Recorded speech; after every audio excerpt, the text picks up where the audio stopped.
Découvrons notre Constitution et l'école primaire de Sacet dans l'académie d'Orléans-Tours avec 32 élèves de CM1 CM2 qui ont réalisé un projet intitulé, je cite, « Des histoires pour comprendre la Déclaration des droits de l'homme et du citoyen du 26 août 1789 sous la conduite de leur professeur Madame Gabrielle Savin-Roux. »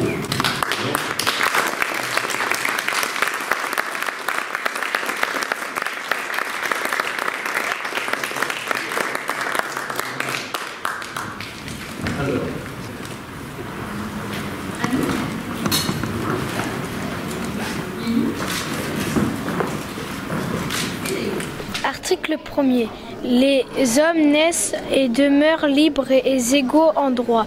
Un jour, un couple de Français va dans un pays d'Afrique pour embaucher un employé de maison. Ils lui promettent un foyer et un salaire.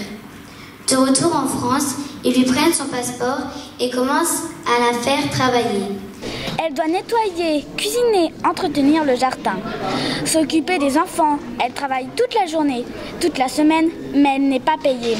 Elle est devenue leur esclave. Un soir, le couple invite du monde à dîner. Les invités remarquent l'employé et s'étonnent de la façon dont le couple lui parle. Ils comprennent que c'est leur esclave. Ils disent qu'en France, les droits de l'homme interdisent l'esclavage. Le couple se défend en disant que ce n'est pas leur esclave. Les invités ne croient pas à ces mensonges et appellent la police dès qu'ils rentrent chez eux. Les policiers arrivent, enquêtent et confirment que c'est une esclave. Ils arrêtent le couple et la femme est libérée.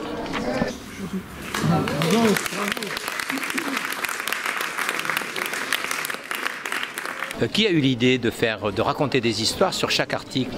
En fait, c'est la maîtresse et tout le monde qui avons décidé, toute la classe qui avons décidé de faire des histoires. Donc d'abord, on a lu tous les articles. La maîtresse nous a expliqué ce que voulaient dire les articles. Après, chaque personne a choisi l'article qu'il préférait. Donc nous avons formé des groupes. Et à partir de ces groupes, nous avons mis en scène une histoire pour après faire un livre qui sera imprimé à la fin de l'année. Et aussi, si on est là, c'est grâce à la classe, donc on aimerait les remercier tous.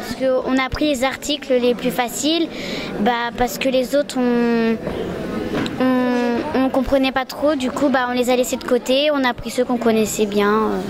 Est-ce qu'il y a un article, toi, que tu as préféré? L'article 1. Ah, c'est l'article 1. Pourquoi tu as préféré l'article 1? Je le trouvais bien et important. C'est que on peut naître quand on veut et égaux, c'est qu'on est pareil que les autres. On est tous pareils, il n'y a pas de différents ni de différence. C'est les droits de l'homme. Oui, parce que c'est important. C'est important déjà, on a fait ça pour que les gens connaissent les droits de l'homme.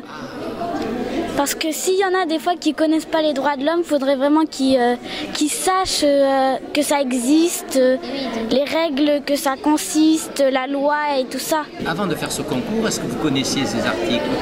Non, on ne connaissait pas. On l'a appris quand on a décidé de faire le concours. Donc c'était utile? Oui. Bonjour Gabrielle Savin. Bonjour. Vous êtes enseignante et votre classe a été lauréate du concours Découvrons notre Constitution. D'abord, comment vous avez eu connaissance de ce concours? Nous avons reçu par mail une information émanant de l'inspection. Et alors? C'est la première fois que j'ai été interpellée comme ça par un concours. C'est la première fois qu'on participe dans notre classe à ce genre de concours. De travailler sur la Constitution, j'ai trouvé ça très intéressant puisque c'est quand même la base de notre République. Donc ça m'a donné envie de participer avec les élèves. Et pour des élèves de CM2, c'est pas trop tôt?